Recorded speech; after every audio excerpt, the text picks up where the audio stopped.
Hey, it's me, MLB. Here is chapter 16 of Takedown. This one is titled The Level of Suspended Islands. Oh no, you said in a hollow tone, your heart sinking as you realised that that thing was still at large and pissed off. Oh no is correct, Migata replied with his index finger raised in agreement to your statement. We need to get going, now. He grabbed you by the hand and headed for the teleport station, picking a smart pace through the snow. You jogged slightly to keep up, occasionally glancing back over your shoulder whenever you heard the haunting scream of the Tezamung behind you. Will it come for us? You asked Migata as you jogged behind him. It can't get out of this level, can it? Usually they can't get out, but if there's a glitch it might be a different story, Migata said back over his shoulder as you both made it safely to the platform. He's so calm about it, you thought as you stepped up onto the blue ring of the teleportation station, still holding his hand as you came up beside him. Level 44, Migata called. The two of you were immediately transported to what you assumed was level 44, a level full of archipelago islands that hung in midair. You stepped off the platform and down onto the soft green grass, looking around wide-eyed at this breathtaking level. The grounded part of the level was very similar in look and feel to a well-maintained Chinese garden. Exotically coloured plants and enlarged bonsai trees hugged the edges of a small river that meandered through the land, while up above hung various sized islands, suspended in midair, the root systems of each island either hanging free or intertwined with nearby land that made natural vine-lined bridges to make it easier to be able to navigate the level. This is amazing, you breathed as you took it all in. This is an extremely beautiful level. I know, Migata said cheerfully as he stepped down beside you. This is the level Butterfly and his in-game wife, live on. The number one player and another top player? You queried.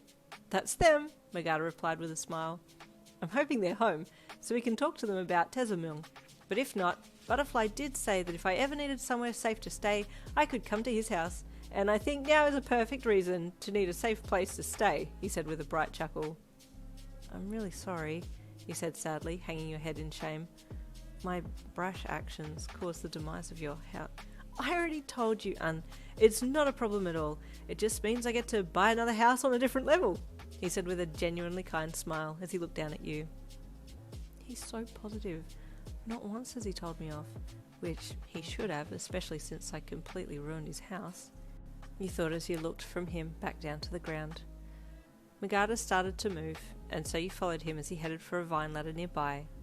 Stay in front, Migata said as he looked back over his shoulder and smiled at you, stopping so that you could pass him.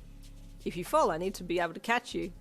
You nodded and stepped past him, reaching out for the ropey vines as you got to the base of the natural ladder and started to climb the structure with ease, following it up onto the lower hanging islands.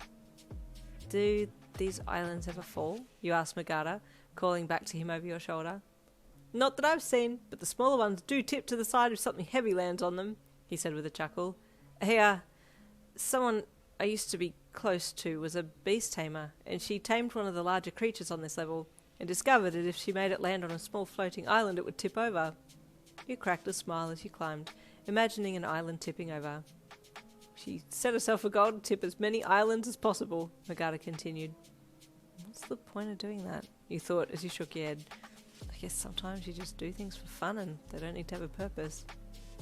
Look to your left, Migata called from behind you as you climbed up on top of the floating island. Oh, you gasped when you looked across. You had climbed quite high already, and a new beautiful view revealed itself from where you stood. The sun was just on the horizon, signalling the end of the day, and a light mist had started to settle across the vast landscape. I can't get over how beautiful this place is, he said again as you watched a flock of birds flying silently below you in the distance. Are there any monsters on this level? You asked Migata as he made his way up beside you. We've already defeated the boss of this level, Migata said. He was a glitch, so he was harder to beat than usual, but he's been completely removed from the game, so it's good. I see, he said. And monsters? Oh, there are a few monsters that live on this level, but they'll only engage in a fight if you make the first move, he said.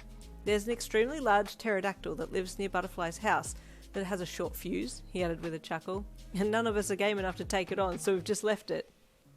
Understandable, he said with a laugh. Migata smiled as he looked at you. She's opening up little by little.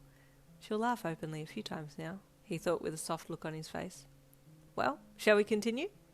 He turned and pointed to the next lot of vine stairs. You both continued to climb, making your way slowly up to Butterfly and On's house. Finally you made it, smiling when you saw the cute little cottage that was built into the side of the hanging island. How adorable, you thought, as you and Migata climbed to the last of the terrain to reach it, picking your way up to the house through the wiry grass and chipped rock steps that made a rough path to the front door. Do you think they're home? You whispered to Migata. I'm not picking up their presence, Migata commented, his maxed out mage stats allowing him to be able to tell if someone was nearby, even if he couldn't see them. And there ends chapter 16. Stay tuned for chapter 17 coming tomorrow.